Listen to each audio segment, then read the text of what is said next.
So pag ganito mga idol pala, i-add ko lang ano.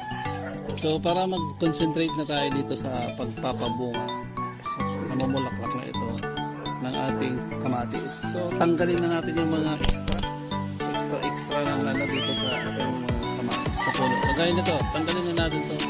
Wala na tong pakinabang. So yan.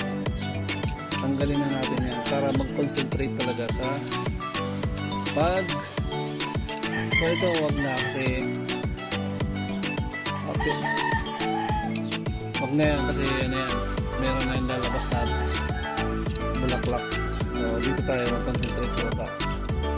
So yung mga matatandang ano, magulang ng ano, dahon, tanggalin na natin yan. So yan, tanggalin na natin to para yung concentration sa taas, para hindi na